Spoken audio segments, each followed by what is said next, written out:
हे पहा, असे याप्रमाणे आपण पॅचवर्क डिझाईन करणार आहोत पाठीवरती. हे पहा, हे आहेत ब्लाऊजचे काठ. साडी पैठणी साडी आहे ही, आणि हे आहेत ब्लाऊजचे पाठीवरचे काठ. हे मी कट करून आणि जॉईंट करून घेतले. ओके. आणि गळ्याचा शेपसुद्धा मी इथे देऊन घेतलेला आहे. तर आता प्रथम मी तुम्हाला याचं माप सांगते. ब्लाऊजची उंची किती आहे, छाती किती आहे, हे पहा. तर सर्वप्रथम हे पहा, ब्लाऊजची उंची आहे 14.5 इंच. त्याच्यामध्ये 1 इंच प्लस करून मी 15.5 इंचावरती एक कट करून घेतलेला आहे. आणि छाती म्हणजे अप्पर चेस्ट आहे आपलं 41 इंचाचं, बरोबर. हे पहा, छातीचा चौथा भाग असं 10.25 इंचाचं मी घडी टाकलेली आहे, 10.25 इंच. आणि त्याच्या पुढे इकडे 1.25 इंचाचं शिलाई मार्जिन ठेवलेलं आहे. हे पहा, इथे हे 1.25 इंच. हे पहा, बरोबर. आणि आता गळा आपला, गळ्याची उंची मोजून दाखवते तुम्हाला. गळा आपला आहे 11.25 इंचाचा, आणि 11.25 इंचावरती मी मार्क करून गळ्याचा आकार देऊन घेतलेला आहे. अर्धा इंचावरती शिलाई मार्जिन. ओके. तर आता हा शेप मी व्हाईट चॉकने दिलेला आहे. तर तो मी आता ब्ल्यू कलरच्या चॉकने देऊन घेते, कारण आपल्याला हा शेप दिलेला या पेपर कॅनव्हासवरती असं उमटवून घ्यायचा आहे.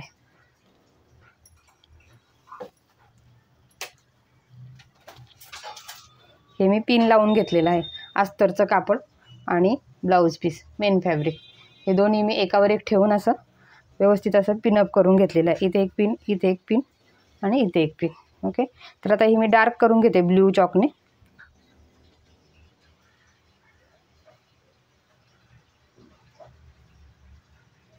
मटका गळ्याचा शेप दिलेला आहे. एकदम जास्त असा राऊंड नाही केलेला, कारण आपला हा जो शेप आहे हा एकदम इकडे बाहेर जाईल, इकडच्या बाजूला मुंड्याच्या साईडला जास्त खेचला जाईल. त्याच्यामुळे मी हा थोडासा कमीच रुंदीचा घेतलेला आहे.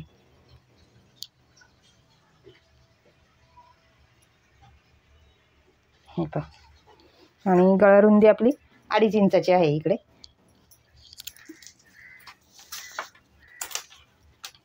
हे पहा, गळा रुंदी 2.5 इंचाची.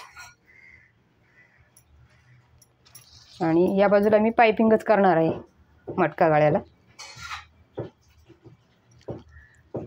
एकदम डार्क करून घेते, कारण आपलं पेपर कॅनव्हासवरती छान असं उमटलं गेलं पाहिजे.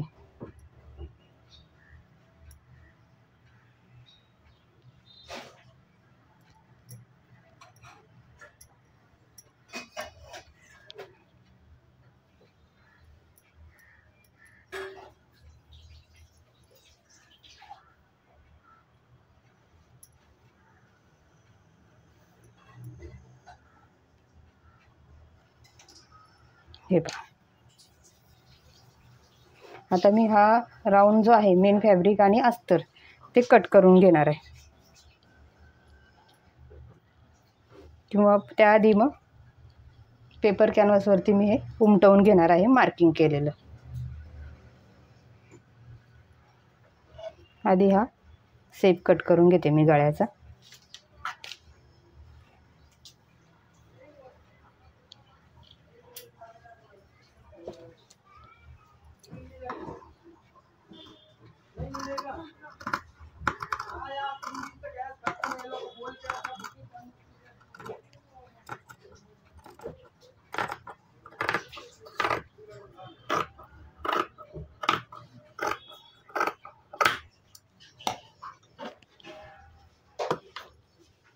हे पहा, आता मी हे ब्लाऊजच्या कमरेकडच्या भागाचा सेंटर इथे एक नॉच लावून घेते.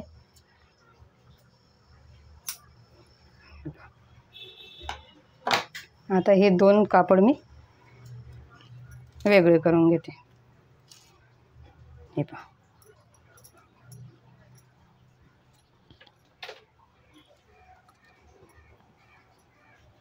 आता हे कॅनव्हास पेपर आपला फोल्डची बाजू माझ्याकडे ठेवून घेतली.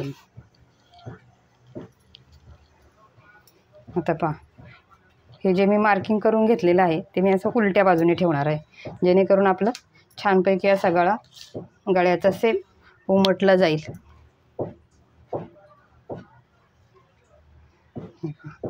व्यवस्थित पहा, मी पूर्ण कॅनव्हास पेपरवरतीच ठेवून घेतलेला आहे. हे पहा, आता मी इथे एक पिनअप करून घेते.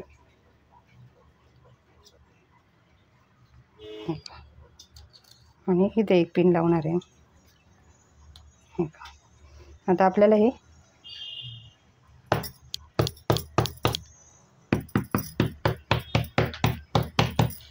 छानपैकी असं उमटवून घ्यायचं या कॅनव्हास पेपरवरती. आणि ह्या बाजूने एक गळ्याचा शेप देऊन घेते मी कॅनव्हास पेपरवरती.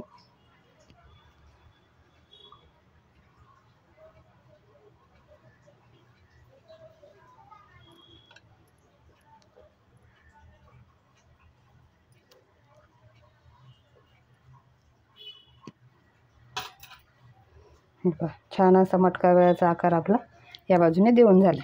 आता हे आपलं हे पहा, हा आकार असा मी उमटवून घेते व्यवस्थित. असं छान प्रेस करून घेतले बोटाने पण, आणि अशी थोडंसं थाप मारून घ्यायची, म्हणजे व्यवस्थित असं छान उमटलं जाईल. आता हे पिन मी काढून घेते. आणि हे हे पहा, एकदम छान असं आपलं उमटलेलं आहे, मार्किंग केलेलं. आता मी इथे परत एकदा पिन लावून घेते, जेणेकरून हलणार नाही आपलं. आता इथं मी डार्क करून घेते मार्किंग. हे पहा,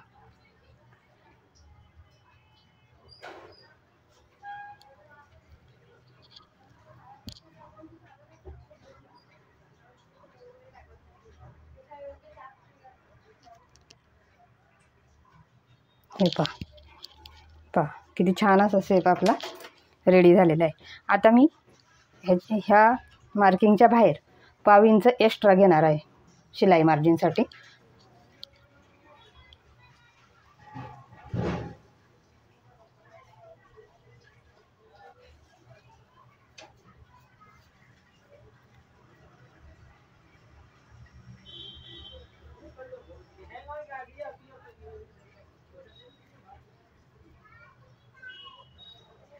बरोबर 1/2 इंचावरती असं मार्क करून घ्यायचे.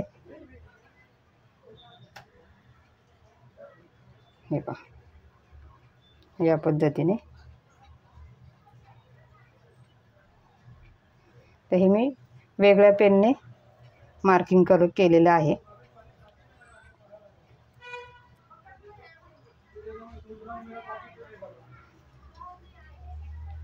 हे 1/2 इंच आपलं शिलाई मार्जिनसाठी, म्हणजे आपला तयार स्पॅच हा एवढ्या रुंदीचा तयार येईल. ओके. तर आता पहा, आपले जे साडीचे काठ आहेत हे पहा, हे असे जॉईन करून घेतलेले मी असे, आणि त्याच्यावर बरोबर मध्यवर असं फोल्ड केले. ओके. तर पहा, आता आपल्याला काठ थोडासा कमी पडणार आहे. हे पहा, कारण साडीचे काठ थोडेसे रुंदीला छोटे होते. हे पहा, एवढं असं इकडे कमी पडणार आहे. तर त्यातला दुसरा कापड थोडासा उरलेला आहे, तर तो असा मी इथे जॉईंट करून घेणार आहे हा वाला.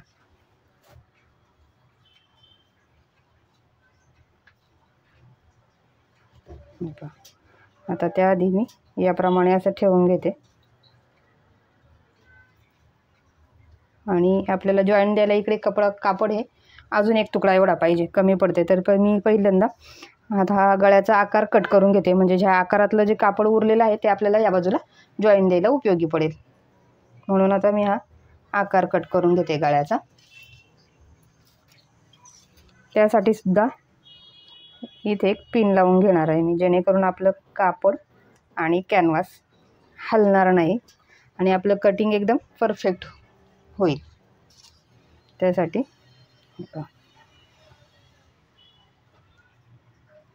ओके,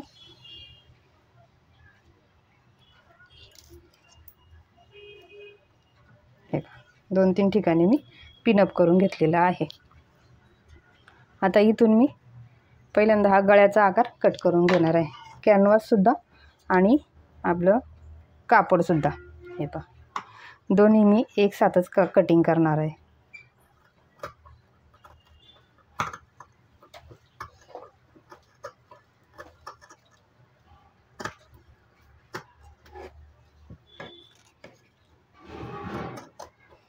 एकदम सावकाश शेप देऊन घ्यायचा आहे छान असा.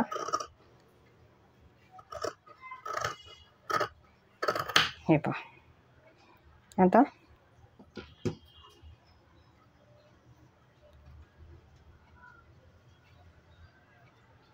आपल्याला फक्त कॅनव्हास पेपरचा आकार कटिंग करून घ्यायचा आहे. आता जो आपण कॅनव्हास पेपरचा कट केलेला आहे तो,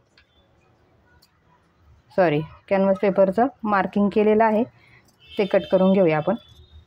त्या मार्किंगवरतीच बरोबर अगदी सावकाश असं शिलाई मार्जिन 1.5 इंचाचं सोडूनच छान असं कटिंग करायचं आहे. फक्त कॅनव्हास.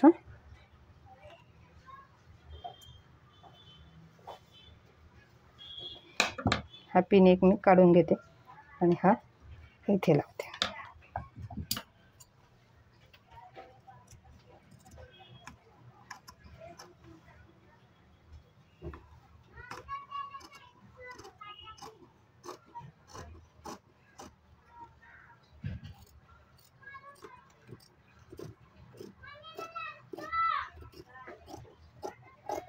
हे पहा,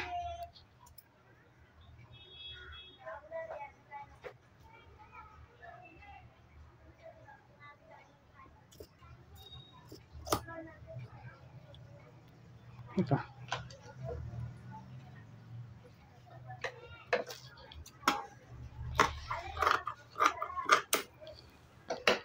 हे पहा. आता असं आपल्याला जॉईंट द्यावा लागेल. या बाजूने 2 बाजू आहेत ना आपल्या. हे पहा, अजून असा एक कापड लागेल आपल्याला, तुकडा. हे पहा, तर आता आपण हा गळा कट केल्यानंतर हा जो कापड आपला निघलेला आहे तो सुद्धा मी इथे जॉईंट करून घेणार आहे दोन्ही बाजू बरोबर. हे पहा, चला तर मग आता आपण जॉईंट देऊन घेते मी. त्याआधी तुम्हाला दाखवते गळ्याचा आकार पहा किती सुंदर असा तयार झालेला आहे. तर मी या साईडने अशी पायपिंग करणार आहे. ओके, चला तर मग आता आपण मशीनवरती ह्याला जॉईंट देऊन घेऊया आणि नंतर मग त्या आकारावरती आपण कट करणार आहोत.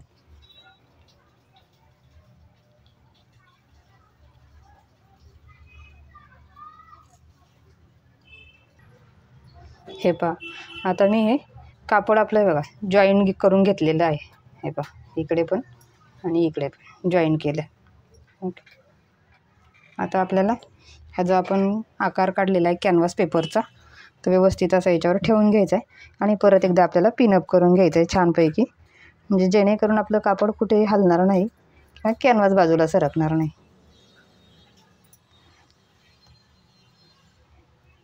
हे पहा, आता इकडे सुद्धा एकदम व्यवस्थित असं सारखं करून घ्यायचं.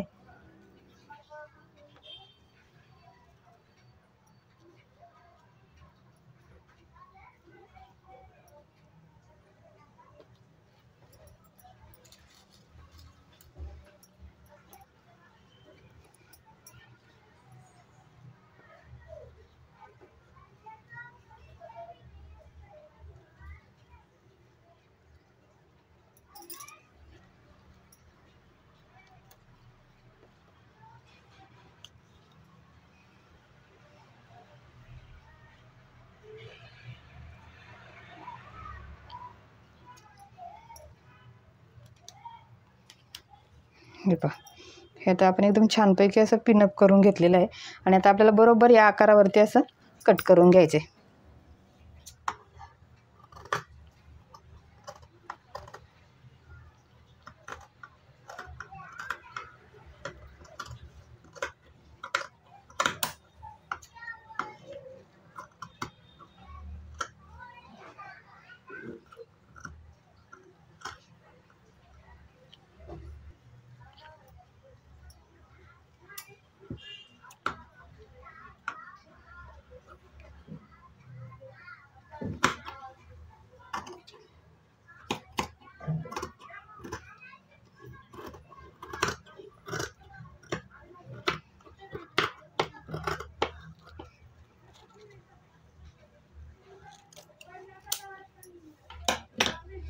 हे पहा, आता एकदा पलटवून घ्यायचं आहे आपण आणि असं व्यवस्थित सारखं आकार व्यवस्थित कट झाला आहे का ते पाहायचं. हे पहा, एकदम व्यवस्थित असा आकार आपला कट झालेला आहे. आता आपण हे पहा, कुठे कुठे थोडंसं राहिलेलं आहे, कट टू कट अगदी कटिंग करणार आहोत.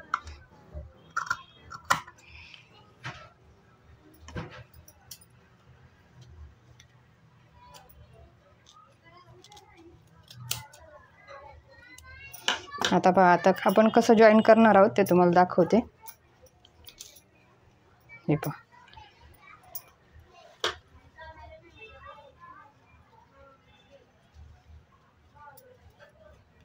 हे पहा,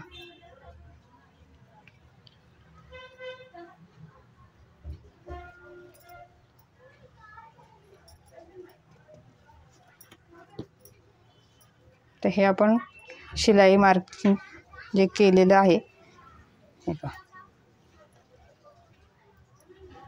ते या पद्धतीने या बाजूला सुद्धा आपण कॅनव्हास पेपरवरती उमटवून घेणार आहोत, म्हणजे आपलं शिलाई मार्जिन सगळीकडे सेम सारखं येईल.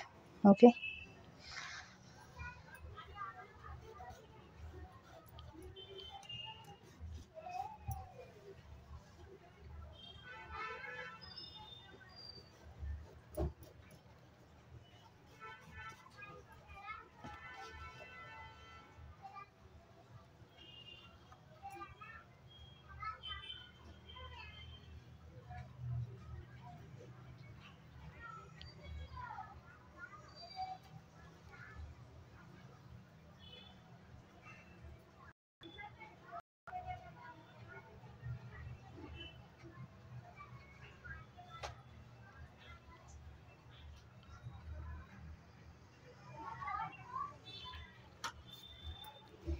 पेनानं करून घेते मी.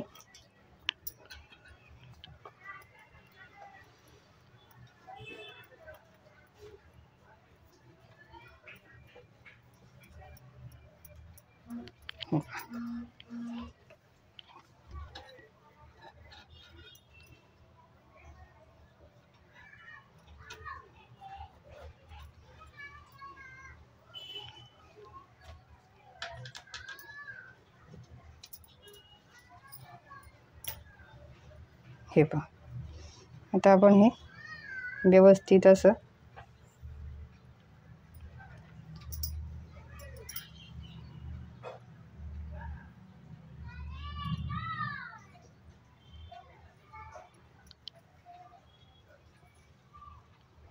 व्यवस्थित सारखं ठेवून घ्यायचं.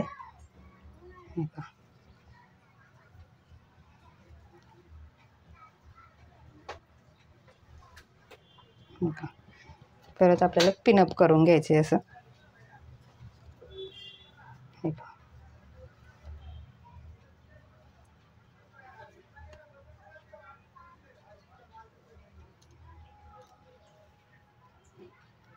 हे पहा, आणि या पद्धतीने या बाजूने आपल्याला हे जे मार्किंग केलेलं आहे शिलाई मार्जिन शिलाईचं, हे पहा, याच्यावरती अशी शिलाई टाकून घ्यायची या बाजूला इथपर्यंत आणि या बाजूने अशी इथपर्यंत. ओके. चला तर मग आपण शिलाई करून घेऊया. हे पहा, आता मी या आकारावरती 3 ठिकाणी पिनअप करून घेतलेलं आहे आणि हे जे मार्किंग आहे आपलं चॉकचं त्याच्यावर मी बरोबर अशी शिलाई टाकून घेणार आहे. नंतर मग या बाजूने पहिले ह्या बाजूने शिलाई टाकून घेते आणि नंतर मग या बाजूने शिलाई टाकणार पिनअप करून. ओके.